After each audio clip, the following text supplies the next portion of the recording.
नमस्कार दोस्तों, स्वागत है आपका आज के मुख्य समाचारों में। जी हां दोस्तों, आपको यहां पर देखने को मिलेंगी सुबह से लेकर शाम तक की तमाम बड़ी खबरें मुख्य समाचार ब्रेकिंग न्यूज अपडेट्स के रूप में। तो दोस्तों, आप सभी लोगों से रिक्वेस्ट है इस वीडियो को ज़्यादा से ज़्यादा लाइक और शेयर करें।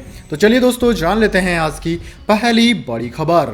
एमसीडी स्टैंडिंग कमेटी चुनाव में फिर बवाल, महिला के बाल खींचे, एक दूसरे को जड़े मुक्के। जी हाँ दोस्तों, दिल्ली नगर निगम यानी कि एमसीडी की एक महत्वपूर्ण बॉडी स्टैंडिंग कमेटी के 6 सदस्यों के चुनाव में आज वोटिंग की गिनती उस समय बाधित हो गई जब बीजेपी ने एक मत को अमान्य किए जाने पर आपत्ति जताई। पहले सत्तारूढ़ आम आदमी पार्टी और बीजेपी के सदस्य टेबल पर चढ़ गए और दिल्ली नगर निगम हाउस में एक दूसरे के खिलाफ नारेबाजी की। बाद में नौबत हाथापाई पर भी आ गई, पार्षदों के बीच मारपीट हुई, एक महिला के बाल भी खींचे गए। बीजेपी के पार्षदों ने कहा कि वे पुनः मतगणना की अनुमति नहीं देंगे। दोस्तों, मेयर के एक वोट को अवैध घोषित करने के बाद बीजेपी ने मतगणना में बाधा डाली। हालांकि मेयर ने जोर देकर कहा कि परिणाम अमान्य वोट के बिना घोषित किया जाएगा। इसके बाद सदन में अराजकता फैल गई। दोनों पक्षों के पार्षदों ने चिल्लाते हुए एक दूसरे को घूंसे, लात थप्पड़ मारे और धक्का दिया। कुछ पार्षदों के कुर्ते फटे हुए नजर आए, एक पार्षद गिर भी गया। आम आदमी पार्टी की सत्ता वाले दिल्ली नगर निगम के 250 पार्षदों में से कम 242 ने एमसीडी की स्थायी समिति के 6 सदस्यों के चयन के लिए मतदान किया। स्थायी समिति नगर निगम की एक शक्ति संपन्न बॉडी होती है जो यह तय करती है कि राशि का उपयोग कैसे किया जाए और किन परियोजनाओं पर किया जाए। इसके बाद दोस्तों, अगली बड़ी खबर। प्रधानमंत्री की नागालैंड मेघालय में 3 चुनावी सभाएं। कहा, कुछ लोग कहते हैं मोदी तेरी कबर खुदेगी, देश कह रहा है मोदी तेरा कमल खिलेगा।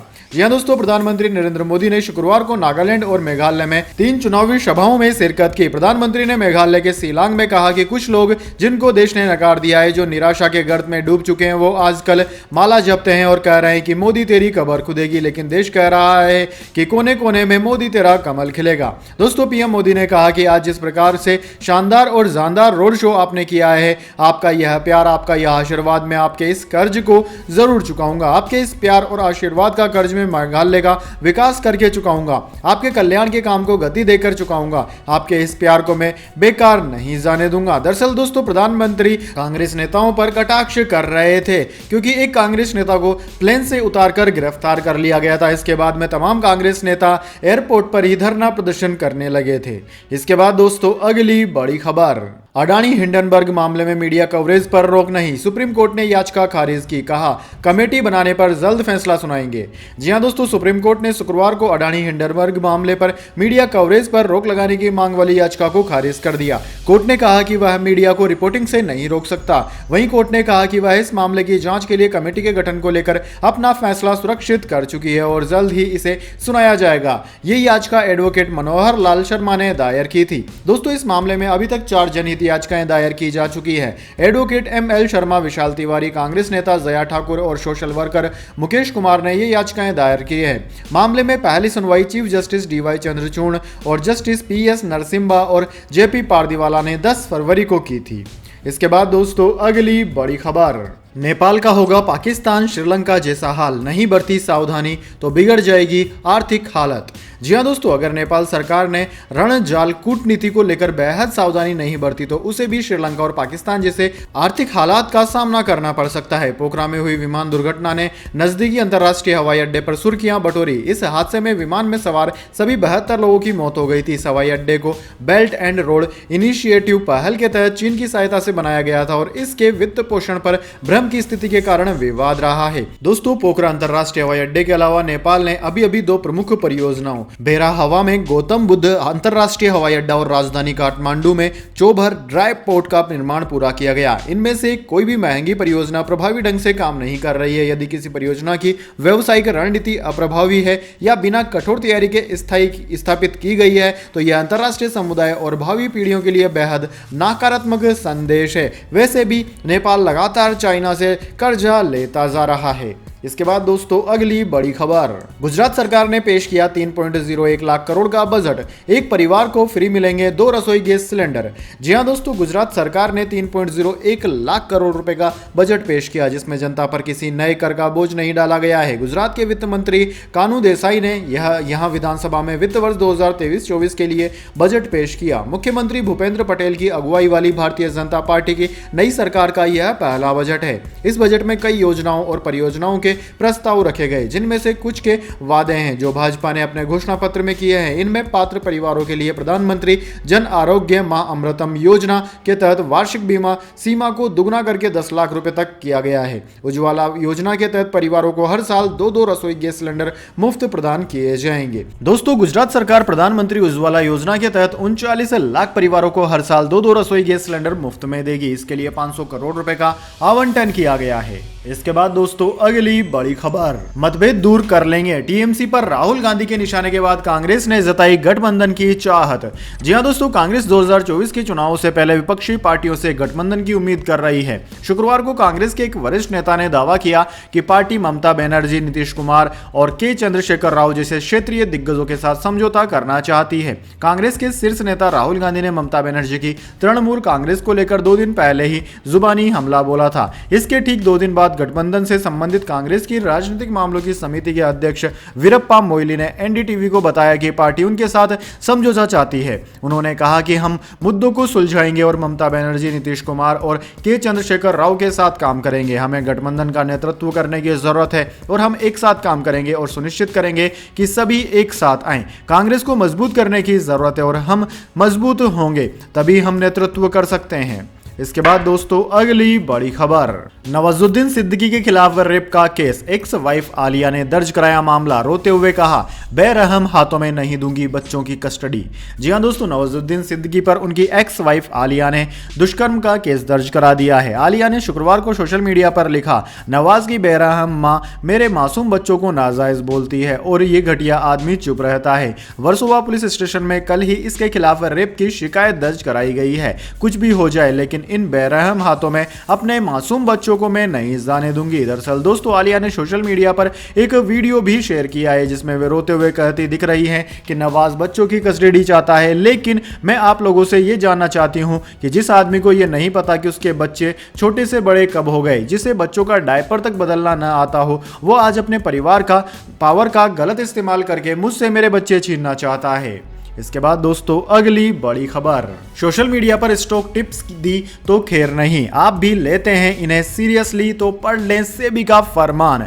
जी हां दोस्तों, कोरोना काल के बाद से शेयर बाजार में रिटेल इन्वेस्टर्स का जबरदस्त उछाल देखने को मिला है। कोरोना के समय शेयर बाजार में लिस्टेड कंपनियों के शेयर प्राइस लगभग आधे हो चुके थे, जिसके बाद रिटेल इन्वेस्टर्स ने बढ़ चढ़कर इसमें हिस्सा लिया और डीमेट अकाउंट खोले। लेकिन मौजूदा समय में सोशल मीडिया पर कई इन्फ्लुएंसर्स अपने अकाउंट से आम लोगों को बाजार में खरीदारी करने की सलाह देते हैं और किसी स्टॉक पर बाय सेल के सिग्नल देने लगे हैं। पिछले कुछ दिनों में ऐसे कई मामले सामने आए जहां आम आदमी सोशल मीडिया पर नॉन रजिस्टर्ड लोगों की सलाह पर शेयर बाजार में पैसा लगा रहे हैं, लेकिन अब ऐसे लोगों की खैर नहीं। मार्केट रेगुलेटर सेबी अनरजिस्टर्ड और सोशल मीडिया पर स्टॉक टिप्स देने वालों के रेगुलेशंस लाने की तैयारी में है। सूत्रों के मुताबिक सेबी इन पर कंसल्टेशन पेपर लाने वाला है। इस कंसल्टेशन पेपर पर स्टेक होल्डर्स से राय ली जाएगी और इसके बाद सेबी यानी कि security exchange board of India नियम लेकर आएगी।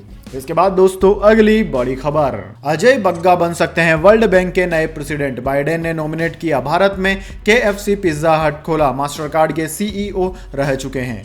जी हां दोस्तों, मास्टरकार्ड के सीईओ, पूर्व CEO Ajay Bagga world bank के नए प्रेसिडेंट बन सकते हैं। अमेरिकी राष्ट्रपति जो बाइडेन ने गुरुवार को उन्हें नॉमिनेट किया है। वे इसके लिए नॉमिनेट होने वाले भारतीय मूल के पहले व्यक्ति हैं। वर्ल्ड बैंक के वर्तमान प्रेसिडेंट डेविड मालपास के अप्रैल 2024 से पहले ही पद छोड़ने के ऐलान के बाद उन्हें नॉमिनेट किया गया है। इस वक्त 63 साल के भारतीय अमेरिकी Bagga private equity fund journal Atlantic के वाइस चेयरमैन है। दोस्तों, अजय उस भारतीय अमेरिकी पीढ़ी के हैं जिन्होंने पढ़ाई भारत में की और अमेरिका में अपनी काबिलियत की धाक जमा दी। उनकी जिंदगी बेहद संघर्ष और सफलता की कहानी रही है। उन्होंने जालंधर और शिमला से स्कूलिंग की, डीयू से ग्रेजुएशन और आईआईएम अहमदाबाद से एमबीए किया। 1981 में उन्होंने नेस्ले इंडिया बतौर मैनेजमेंट ट्रेनी ज्वाइन किया और 13 साल में मैनेजर बन गए। इसके बाद दोस्तों अगली बड़ी खबर, बीसीसीआई से मिली हरी झंडी, केएल राहुल पर अगले 4 दिनों में फैसला, टीम मैनेजमेंट उठाएगी कड़ा कदम। जी हां दोस्तों, भारतीय क्रिकेट टीम के ओपनर केएल राहुल लगातार चर्चा में बने हुए हैं। पिछले दिनों उन्होंने खराब फॉर्म की वजह से अपनी टेस्ट टीम की उप कप्तानी गंवाई। अब भारतीय टीम के कप्तान रोहित शर्मा और कोच राहुल द्रविड़ प्लेइंग 11 में केएल राहुल को बनाए रखने पर फैसला लेने वाले हैं। 1 मार्च को टीम इंडिया इंदौर में ऑस्ट्रेलिया के खिलाफ तीसरा टेस्ट मैच खेलने उतरने वाली है। इस टेस्ट में अभी 3 दिन बचे हैं और इन्हीं दिनों में में रोहित और राहुल टीम मैनेजमेंट के साथ प्लेइंग 11 पर फैसला लेंगे। दोस्तों, भारत और ऑस्ट्रेलिया के बीच 4 मैचों की टेस्ट सीरीज का तीसरा और बेहद निर्णायक मुकाबला इंदौर के होलकर स्टेडियम में खेला जाना है। आईसीसी टेस्ट चैंपियनशिप फाइनल का टिकट हासिल करने के लिए यह मैच भारत को जीतना जरूरी है। लगातार 2 मुकाबला जीतकर भारत फाइनल में जगह बनाने के करीब पहुंच चुका है। भारतीय टीम के लिए ओपनर केएल राहुल का फॉर्म चिंता का सबब बन चुका है। साउथ अफ्रीका के दौरे पर जो नाकामी का सिलसिला शुरू हुआ वो अब भी भारत में ऑस्ट्रेलिया के खिलाफ भी जारी है। दोस्तों, बांग्लादेश के दौरे पर भी उनके बल्ले से रन नहीं निकले थे और ऑस्ट्रेलिया के खिलाफ पहले दोनों टेस्टों में भी केएल राहुल पूरी तरह से फ्लॉप नजर आ रहे हैं। इसके बाद दोस्तों, अगली बड़ी खबर, अडानी ग्रुप के 10 शेयरों में से 8 में गिरावट। हिंडनबर्ग रिपोर्ट के बाद से ग्रुप का मार्केट कैप 61.6% गिरा। सेंसेक्स 141 अंक गिरकर हुआ बंद। जी हां दोस्तों, भारतीय शेयर बाजार में हफ्ते के 5वें और आखिरी कारोबारी दिन यानी कि शुक्रवार को गिरावट देखने को मिली। सेंसेक्स 141 अंक गिरकर 59,463 के स्तर पर बंद हुआ। निफ्टी भी 45 अंक टूटकर 17,465 के स्तर पर बंद हुआ। दोस्तों, सेंसेक्स के 30 शेयरों में से 16 में गिरावट और 14 में तेजी रही। अडानी ग्रुप के 10 शेयरों में से 8 में गिरावट रही। ग्रुप की फ्लैगशिप कंपनी अडानी एंटरप्राइजेस का शेयर 5.11% गिरा। इसके अलावा Adani transmission, power, total gas और ग्रीन एनर्जी में 5.5% की गिरावट रही। वहीं दोस्तों, एनडीटीवी में 4.22%, अडानी विल्मर में 2.22% और एसईसी में 0.32% की गिरावट देखने को मिली। सिर्फ अडानी पोर्ट्स में 1.44% और अबुजा सीमेंट में 2.26% की तेजी रही। वहीं दोस्तों, निफ्टी 50 के टॉप गेनर और टॉप लूजर शेयरों की बात करें तो निफ्टी 50 में टॉप गेनर्स में ओएनजीसी, अडानी पोर्ट्स और एशियन पेंट्स रहे। इसके अलावा टॉप लूजर की बात करें तो टॉप लूजर में अडानी एंटरप्राइजेज, हिंडाल्को और महिंद्रा एंड महिंद्रा रहे। इसके बाद दोस्तों, जाने अगली बड़ी खबर, लेकिन उससे पहले मेरी आपसे एक छोटी सी रिक्वेस्ट है। अगर दोस्तों आपको अभी तक हमारी न्यूज़ पसंद आई है तो इसे छोटा सा लाइक जरूर दे दीजिए, और अगर आपको पसंद नहीं आई है तो बेशक आप डिसलाइक भी कर सकते हैं। लेकिन दोस्तों, लाइक और डिसलाइक जरूर कीजिए, क्योंकि दोस्तों यही हमारी मेहनत का फल होता है और इसी से हमें पता चलता है कि आपको हमारी वीडियोस पसंद आ रही है या नहीं। तो चलिए दोस्तों, जान लेते हैं आज की अगली बड़ी खबर। राज्य में जीएसटी में 200 करोड़ की बढ़ोतरी। यूपी में कर वसूली से 12 महीनों में 1829.71 करोड़ रुपए की रिकॉर्ड आय हुई।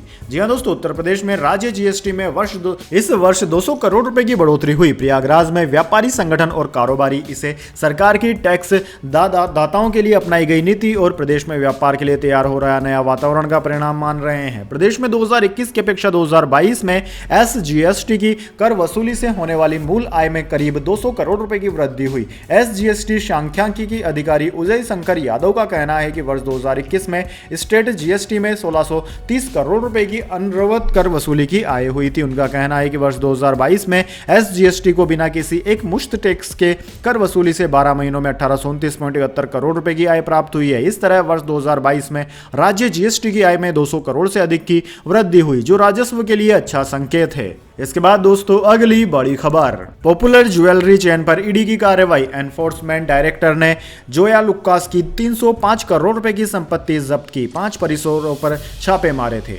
जी हां दोस्तों, एनफोर्समेंट डायरेक्टर ने शुक्रवार को पॉपुलर ज्वेलरी चेन जोया लुक्कास की 305.84 करोड़ रुपए की संपत्ति जब्त की। जोया लुक्कास के 5 परिसरों पर छापे मारे जाने के कुछ दिन बाद ईडी ने यह कार्रवाई की। ईडी ने जोया लुक्कास पर फॉरेन एक्सचेंज मैनेजमेंट एक्ट के प्रावधानों का उल्लंघन करने का आरोप लगाया है। यह मामला हवाला चैनल के माध्यमों से भारत से दुबई में हस्तांतरित की गई नकदी की एक बड़ी राशि से संबंधित है। दोस्तों, बाद में यह पैसा दुबई में जोया लुक्कास ज्वेलरी एलएलसी में निवेश किया गया, जो कि जोया लुक्कास वर्सीज के 100% स्वामित्व वाली कंपनी है। इसके बाद दोस्तों, अगली बड़ी खबर, पंजाब में खालिस्तान का पैर पसारना नामुमकिन। एबीपी के मंच से बोले सीएम भगवंत मान। जी हां दोस्तों, एबीपी नेटवर्क के खास कार्यक्रम इंडियाज ऑफ इंडिया समिट 2023 में पंजाब के मुख्यमंत्री भगवंत मान शामिल हुए। इस समिट में सीएम मान ने सबसे पहले वारिस पंजाब दे के प्रमुख अमृतपाल सिंह के समर्थकों के प्रदर्शन के सवाल पर जवाब दिया। सीएम मान ने कहा कि पंजाब बॉर्डर स्टेट है, हमारा बॉर्डर पाकिस्तान से 31 किलोमीटर की दूरी पर है। ऐसे में एंटी सोशल एलिमेंट्स कुछ न कुछ एक्टिविटी करते रहते हैं। साथ ही उन्होंने कहा कि पंजाब में नफरत के बीज नहीं उग सकते हैं और सोशल बॉन्डिंग बहुत स्ट्रॉन्ग है, इसे कोई खत्म नहीं कर सकता। वहीं दोबारा खालिस्तान की वापसी को उन्होंने नकार दिया। उन्होंने कहा कि अब ऐसा नहीं हो सकता। सीएम मान का कहना है कि पंजाब के 3 करोड़ लोग शांति और अमन चाहते हैं। उन्होंने आगे कहा कि पंजाब के लोगों को इंफ्रास्ट्रक्चर और रोजगार चाहिए। भगवंत मान ने अमृतपाल सिंह के समर्थकों के प्रदर्शन पर कहा कि कौन है ये लोग। उन्होंने आगे कहा कि पंजाब में कानून व्यवस्था कंट्रोल में है। सीएम मान ने कहा कि पंजाब तरक्की कर रहा है, उसे करने दें। इसके बाद दोस्तों अगली बड़ी खबर, दिल्ली के मंत्री सचिवों से बोले एलजी का आदेश न माने। सिसोदिया ने कहा उपराज्यपाल का अफसरों को आदेश देना संविधान के खिलाफ। जी हां दोस्तों, दिल्ली में सरकार और उपराज्यपाल के बीच तनातनी थमने का नाम नहीं ले रही है। दिल्ली सरकार के सभी मंत्रियों ने अपने विभाग के सचिवों को पत्र लिखकर निर्देश दिया है कि सीधे उपराज्यपाल से मिलने वाले आदेश का पालन न करें, उसकी सूचना प्रभारी मंत्री को दें। Transaction of business rules TBR का सख्ती से पालन करें। दिल्ली के उप मुख्यमंत्री मनीष सिसोदिया ने कहा कि एलजी सीधे सचिवों को आदेश जारी करके TBR और सुप्रीम कोर्ट के फैसले के नियम 49 और 50 का उल्लंघन कर रहे हैं। एलजी के ऐसे अवैध आदेशों को लागू करना TBR के नियम 57 का उल्लंघन माना जाएगा। एलजी का विभागों को सीधे आदेश देना संविधान और सुप्रीम कोर्ट के निर्देशों का उल्लंघन है। दोस्तों पिछले महीने दिल्ली में शिक्षकों को प्रशिक्षण के लिए फिनलैंड जाने से रोकने के मुद्दे पर सियासत गर्मा गई थी। सीएम अरविंद केजरीवाल दिल्ली के एलजी वीके सक्सेना से मिलने कानून की किताब लेकर पहुंचे थे। एलजी से मुलाकात के बाद केजरीवाल ने कहा कि हम मिलकर काम करना चाहते हैं। एलजी से मुलाकात के बाद केजरीवाल ने कहा कि पिछले कुछ महीनों से हम लोग देख रहे हैं कि दिल्ली सरकार के कामों में उनका हस्तक्षेप बढ़ता ही जा रहा है। इससे दिल्ली के लोगों के काम नहीं हो पा रहे हैं। इसी को लेकर आज उपराज्यपाल से मिलने गया था। मैं देश का संविधान, GNCT एक्ट समेत कई कानूनों की किताबें लेकर गया था। इसके बाद दोस्तों अगली बड़ी खबर, कोरोना के बाद फ्लू से बेहाल जापान। एक हफ्ते में 51,000 से ज्यादा केस, महामारी का खतरा बढ़ा। जी हां दोस्तों, कोरोना वायरस की मार से अभी दुनिया उभर भी नहीं पाई है कि कोविड-19 की मार से अस्त व्यस्त हुई अर्थव्यवस्था किसी तरह पटरी पर आ रही है। लेकिन अब जापान के लिए बड़ी समस्या खड़ी हो गई है। जापान में अब फ्लू का कहर बरप रहा है। देश में फ्लू के मामले इस कदर बढ़ गए हैं कि यह महामारी की चेतावनी के स्तर तक पहुंच गए हैं। स्वास्थ्य मंत्रालय ने शनिवार को कहा कि 29 जनवरी को खत्म हुए सप्ताह में पूरे जापान में फ्लू के रोगियों की संख्या देश में महामारी की चेतावनी के स्तर पर पहुंच गई है। समाचार एजेंसी सिंघुआ ने national institute of infectious disease द्वारा जारी आंकड़े के हवाले से बताया कि देश भर में हर चिकित्सा संस्थान में रोगियों की औसत संख्या 10.36 है, जो चेतावनी स्तर के 10 बेंचमार्क को पार कर गई है। चेतावनी का स्तर आने वाले 4 हफ्तों में महामारी के आने की आशंका का संकेत देता है। इसके बाद दोस्तों अगली बड़ी खबर, तिरुवनंतपुरम एयरपोर्ट पर फ्लाइट की इमरजेंसी लैंडिंग, टेक ऑफ के दौरान हुआ हादसा, बाल बाल बची 182 पैसेंजर्स की जान। जी हां दोस्तों, केरल के तिरुवनंतपुरम एयरपोर्ट पर शुक्रवार को अफरा तफरी का माहौल हो गया। दरअसल कालीकट के दमबम जाने वाली एयर इंडिया एक्सप्रेस की फ्लाइट को तकनीकी कारणों की वजह से डाइवर्ट कर दिया गया। फिर तिरुवनंतपुरम एयरपोर्ट पर विमान की इमरजेंसी लैंडिंग कराई गई, जिसके बाद फौरन तिरुवनंतपुरम इंटरनेशनल एयरपोर्ट पर पूरी तरह से इमरजेंसी घोषित कर दी गई थी। कालीकट के दमबम जा रही फ्लाइट में हाइड्रोलिक उपकरण खराब होने के कारण उसे डाइवर्ट कर दिया गया था। हवाई अड्डे के सूत्रों के मुताबिक फ्लाइट दोपहर 12:15 पर एयरपोर्ट पर उतरी। सूत्रों का कहना है कि 182 यात्रियों को लेकर जा रही air India express INX 382 flight का पिछला हिस्सा कालीकट अंतर्राष्ट्रीय हवाई अड्डे से सुबह उड़ान भरने के दौरान रनवे से टकरा गया था। दोस्तों आपकी जानकारी के लिए बता दें सुरक्षित। तो अगली बड़ी खबर, टाटा ने हैरियर और सफारी में ऐड किया ADAS। एक्सीडेंट से बचने के लिए ड्राइवर को पहले ही कर देता है अलर्ट। जी हां दोस्तों, टाटा मोटर्स की गाड़ियां सेफ्टी के लिए जानी जाती है। कंपनी ने हाल ही में अपनी नेक्सॉन, हैरियर और सफारी का रेड डार्क एडिशन लॉन्च किया। हैरियर और सफारी में कंपनी ने next level safety feature advance driver assistant system add किया है। इस फीचर को समझने के लिए टाटा ने 3.41 मिनट का एक वीडियो यूट्यूब पर शेयर भी किया है। दोस्तों वीडियो में एडास से जुड़े सभी फीचर जैसे कि forward collision warning, rear collision warning, autonomous emergency brake, blind spot detection, door open alert, rear cross traffic alert, lane departure warning, lane change alert, high beam assistant और traffic sign recognition के काम करने का तरीका बताया है। दोस्तों ADAS feature के लिए कार में फॉरवर्ड कोलिजन वार्निंग सेंसर लगे होते हैं। ये सेंसर गाड़ी को उसके आसपास का पता लगाने में मदद करते हैं और कुछ खतरा पास आने पर ऑटोमेटिक इंडिकेशन देते हैं। फॉरवर्ड कोलिजन वार्निंग ड्राइवर को आगे चल रहे व्हीकल के करीब पहुंचने पर अलर्ट करता है कि आपकी कार की टक्कर हो सकती है। यह सेंसर दोनों व्हीकल के बीच की दूरी और स्पीड को कैलकुलेट करती है। वैसे दोस्तों कमेंट करके बताइए कि आपको कौन सी कार की कंपनी भारत में सबसे सुरक्षित कार बनाती हुई नजर आती है। तो दोस्तों यह थी आज की तमाम बड़ी खबरें। इसके बाद दोस्तों बारी आती है आज के माइंड क्यूज क्वेश्चन की। जी हाँ दोस्तों, एक आसान से सवाल का जवाब देकर आप जीत सकते हैं एक अमेजिंग सरप्राइज गिफ्ट हमारे यूट्यूब चैनल की ओर से। तो दोस्तों आज का सवाल आपकी स्क्रीन पर आ चुका है। गाड़ियां बनाने वाली कंपनी महिंद्रा एंड महिंद्रा के मालिक का नाम क्या है? जी हाँ दोस्तों, अगर आप जानते हैं महिंद्रा कंपनी के मालिक का नाम तो जल्दी से कमेंट बॉक्स में लिख दीजिए। अगर दोस्तों आपका जवाब होता है एकदम सही और आप चुन जाते हैं लकी विजेता के रूप में, तो आपको मिल सकता है एक अमेजिंग सरप्राइज गिफ्ट हमारे यूट्यूब चैनल की ओर से। तो दोस्तों जल्दी से अपना उत्तर कमेंट बॉक्स में लिख दीजिए, वीडियो को लाइक कर लीजिए और चैनल को सब्सक्राइब करके बेल आइकन भी दबा लीजिए। धन्यवाद। वंदे मातरम। जय हिंद, जय भारत।